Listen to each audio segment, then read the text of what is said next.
day. Or good as it could be with the sky ripped apart. What kind of person stays to run a shop at a time like this? The kind with nowhere else to go. Those blasted demons destroyed most of my goods. If I stay here, work some contacts, I can start rebuilding. Maybe, just maybe, help you folks out in the process. You must speak with most everyone here. How are people doing? Hope and fear in equal measure. No one really knows what it means when an Inquisition is called. Yet. I imagine it's no better for you. You've got my sympathies, for what it's worth. Can I see what you have for sale? Of course. My wares are at the table.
Come on, you've seen our mounts. Most of them should be pulling plows.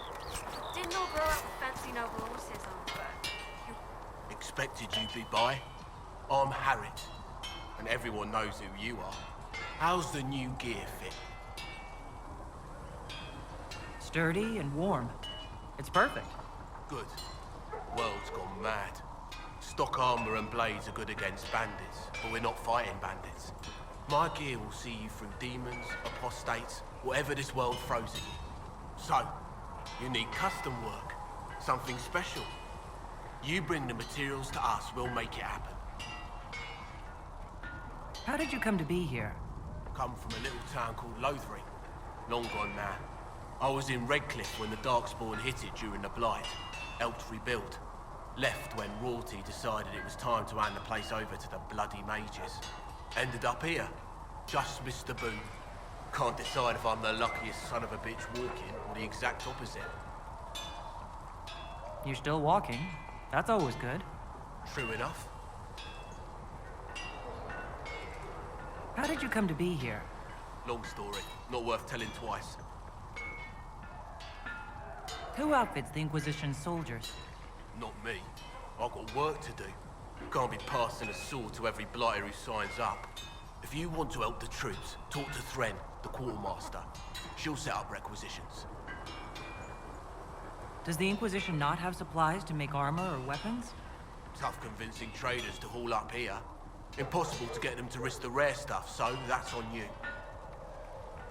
What can you and your team make here? Arms and armor. We work iron to blighted dragonbone, if you've got it. Our designs are simple, but they get the job done. You want something fancy? Bring your own design. We'll see what we can do.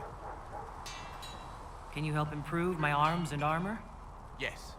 You find a new piece, a pauldron or greaves, we'll take care of you. You can't just slap a new hilt on your sword in the field. Bring it here, we'll make sure it's done right and proper. If I want something, what can you make? Start simple. Something to keep you safe. Take a look at it on the table there and we can talk. You'll need materials. We should have what you want just outside. Goodbye. Right.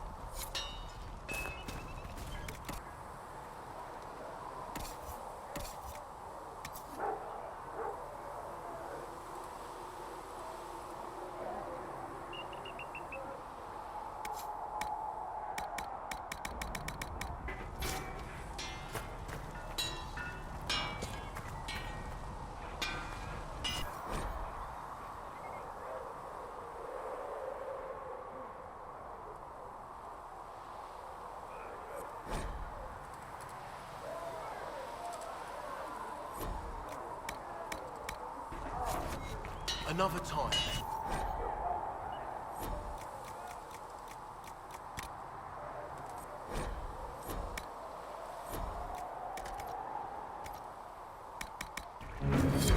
You need something? Let me know.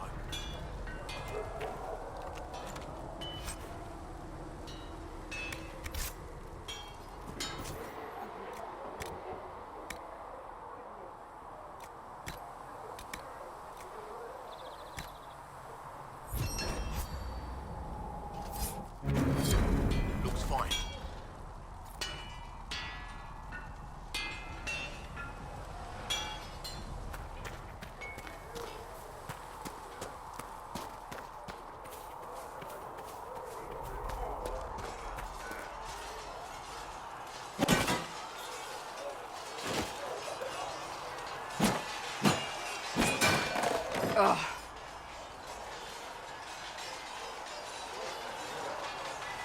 You're kind of a force of nature, aren't you? When I need to be. It's impressive. You flatter me. I'm trying. Did I do the right thing? What I have set in motion here could destroy everything I have revered my whole life. One day they may write about me as a traitor, a madwoman, a fool, and they may be right. What does your faith tell you? I believe you are innocent. I believe more is going on here than we can see. And I believe no one else cares to do anything about it. They will stand in the fire and complain that it is hot. But is this the Maker's will? I can only guess.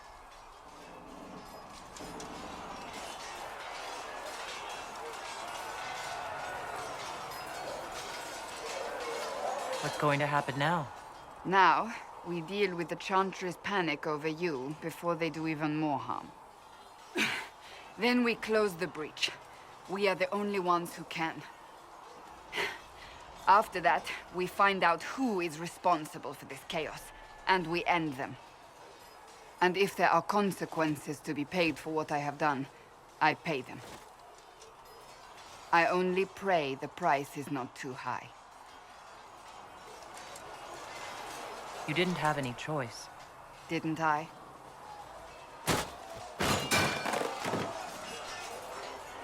My trainers always said, Cassandra, you are too brash. You must think before you act.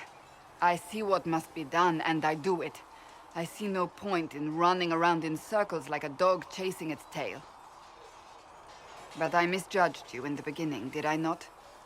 I thought the answer was before me, clear as day. I cannot afford to be so careless again. Can't say I'm not grateful to hear that. I can be harsh, I know.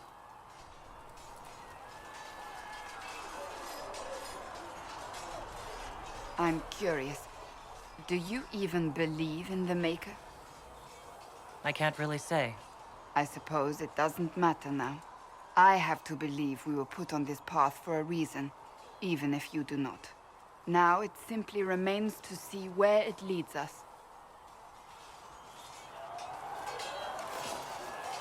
It occurs to me I don't actually know much about you. What do you want to know? I'm not sure. Where are you from? The Circle of Magi at Ostwick. At least until the rebellion began. Yes, I suppose that would have required you to stay on the move. Tell me, do you consider the Free March as your home? Are you eager to go back?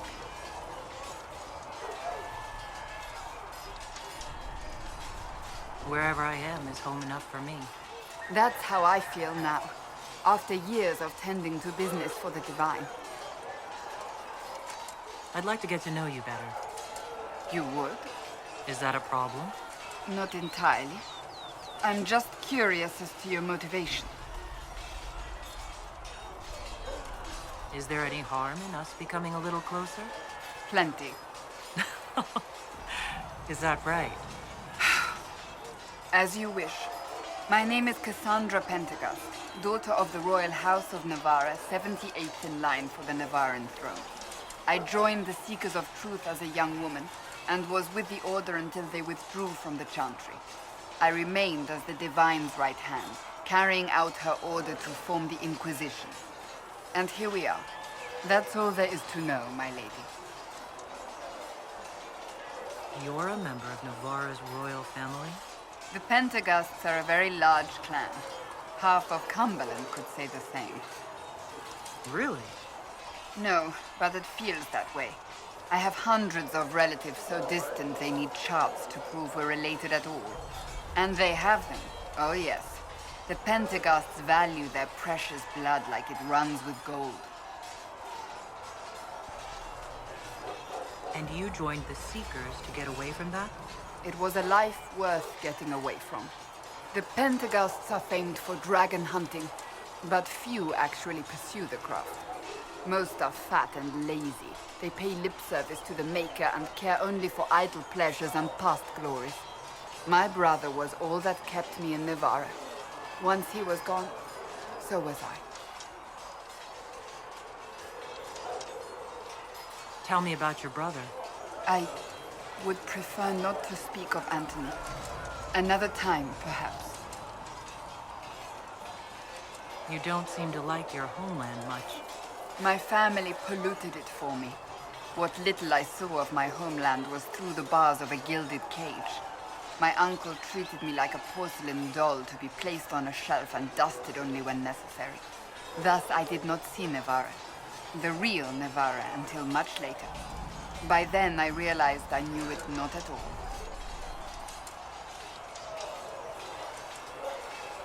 Your uncle? What about your parents? They had the misfortune of taking the wrong side in the second attempt to overthrow King Marcus. The king executed them, but spared my brother and I since we were family, and children at the time. Thus we were raised by my uncle, a mortalitasi who preferred the company of his corpses to the living. Your uncle was a mortalitasi? A death mage. He still is.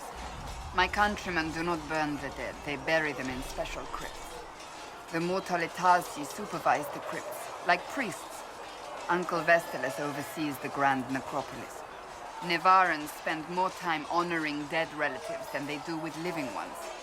It is odd to be so fascinated with death and its trappings. I will never understand it. So you were the right hand to the Divine?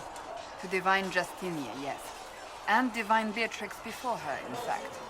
The position is normally reserved for Templars of the Knights Divine, but my circumstances were unusual.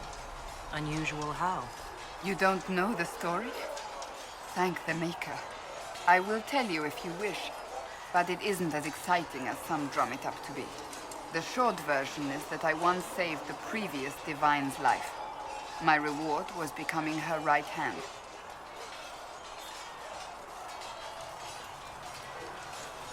But what does a right hand do exactly? What is your hand capable of? It gives, it takes, it beckons. It makes a fist. Liliana and I extended the Divine's reach beyond the Grand Cathedral. We went where she could not. After Beatrix, I was tired of the position and wanted to return to the Seekers. But Justinia convinced me to stay. Her vision for the future gave me hope. You thought she could really change things. Justinian knew the war was coming long before it began. She tried to avert it, but the forces arrayed against her were too strong. Sometimes you have to break a bone so it can be reset. That's where the Inquisition comes in. It was to be the answer. A means to preserve as well as an agent for change. I only wish she had lived to see it. So what's the story about you becoming the right hand? Sweet Andraste, do you really want to hear that? It was, what, 18, 20 years ago? Some still discuss it like it happened yesterday. The tale gets bigger each time it's told. I barely recognize myself within it now. That's what happens with stories that become legends. I am not a legend, nor was I then. I was a young woman barely out of training. To hear others tell it, I alone saved Divine Beatrix from a horde of dragons sent to assault the Grand Cathedral. Rather impressive for such a young seeker, wouldn't you say? And the truth is? I stumbled upon a conspiracy to kill Beatrix. A Templar Knight Commander was at its heart, and there was a dragon battle at the Grand Cathedral, but I had help from loyal mages who rallied to the cause. They freed the dragons from magical control. Without them, the Divine and I would both have died. Yet I became the right hand, and they are forgotten.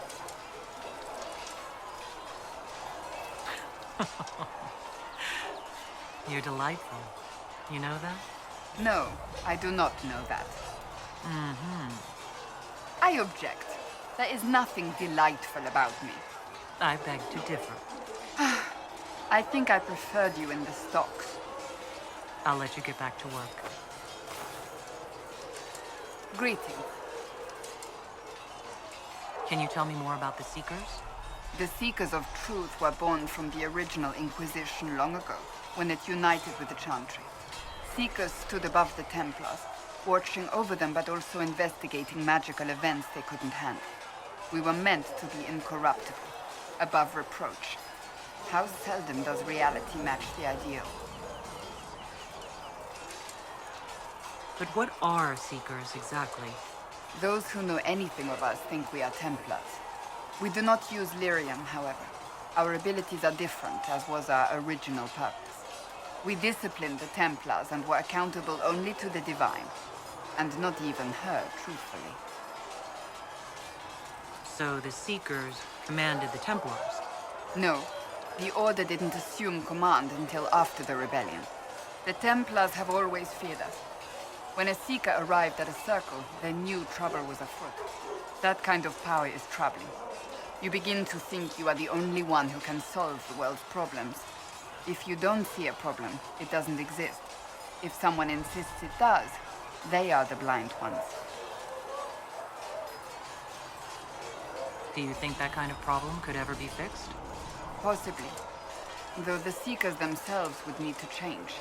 They were clearly not willing to, even though they abandoned everything they stood for to avoid it. In my heart, I believe they can still be salvaged, but not by their own hands. You mentioned that Seekers have different abilities than Templars. Entirely. A Templar's abilities come from lyrium and are designed to hunt mages. Ours come from ritual and many years of dedicated training. We cannot be possessed by demons and are immune to mind control.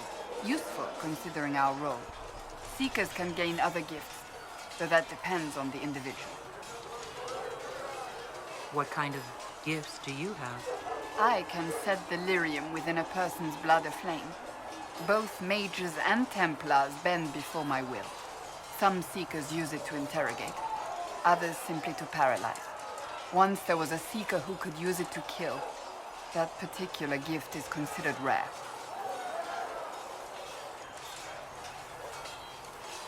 Why did your order turn against the Chantry? We originally united with the Chantry through a treaty that stated they would keep mages under control. It was felt Most Holy had tacitly allowed the Circle of Magi to vote on its independence, thus breaking the treaty. The Seekers saw themselves as justified, and they led the Templars into a war of righteousness. You sound like you disagree. We knew what was happening at Kirkwall, where the Mage Rebellion began. We looked into reports of Knight Commander Meredith's harsh treatment of her charges years earlier. But we found so many shocking cases of magical corruption, it was decided her actions were justified. If we'd been there when it happened, if we'd looked harder at the root causes... You're right. Something should have been done. When faced with a problem, the Seekers would close ranks and crush it. We would find an answer, but only once we felt we weren't being coerced. The moment the mages voted for independence, our response was predictable.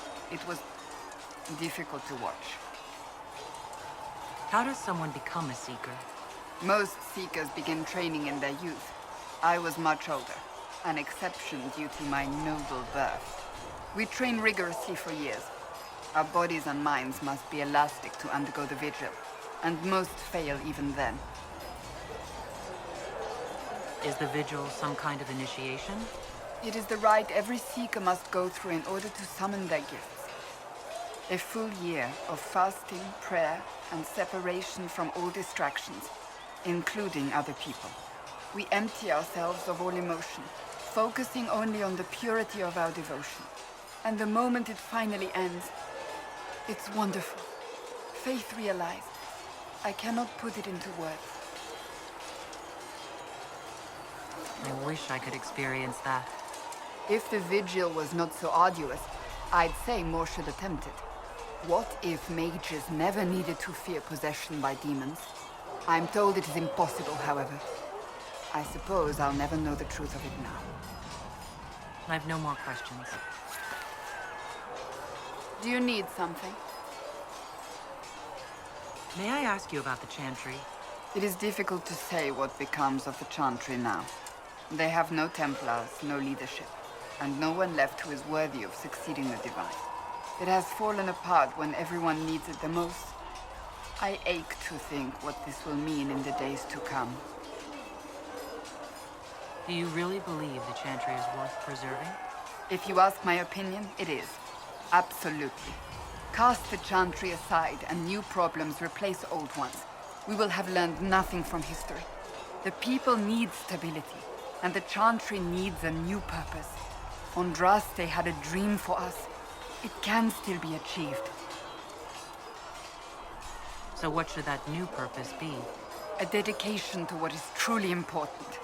Instead of building cathedrals and sewing gowns for the Divine, the Chantry used to spend its coin feeding the poor. If we are to spread the Maker's word across the world, we must do so with open hearts and open hands. That sounds rather idealistic of you. Does it? I do not think it's so unachievable. The Chantry has many good, honest people. They just need direction and inspiration. They need to be freed from centuries of adherence to tradition and ceremony. A chance for renewal is at our fingertips. It does not have to come with utter chaos. What influence does Chancellor Roderick really wield? He's a bureaucrat, responsible for communicating the Divine's will to the rest of the Chantry.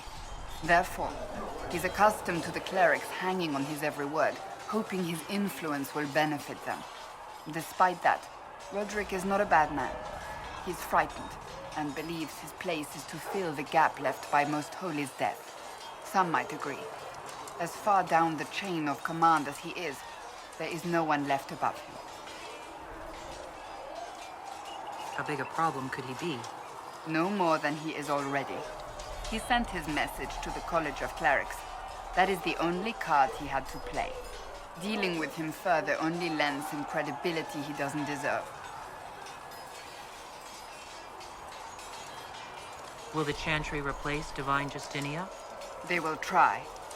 Once the priests withdraw for the Grand Consensus, it is against Chantry law for them to emerge without naming a new Divine. Sometimes it takes days, or weeks, or even months. The problem now is that no clear successor to Justinia exists. All worthy clerics died with her at the conclave. So what happens if they can't agree on someone? Theoretically, they will argue until exhaustion takes them or they see reason. Practically, however, if the Grand Consensus goes on too long, the Chantry will crumble. Any cleric with ambition but little sense will see this as her one chance, and plenty of such clerics exist. We shall see what happens. The Inquisition must act in the meantime. If they do choose a new Divine, will you serve her? That depends on whether she would have me. I am a rebel now, remember? And even if she would, I do not know. It would depend on what type of Divine she is. I am no longer in a position to follow blindly, and no new Divine could expect such obedience now. I'm surprised you rebelled against the Chantry. I left my own order when they took the wrong path. It is no different. But in neither case did I stop caring. Indeed, I care so much that I feel drastic action is necessary. I suppose history shall one day judge my actions. Thank you.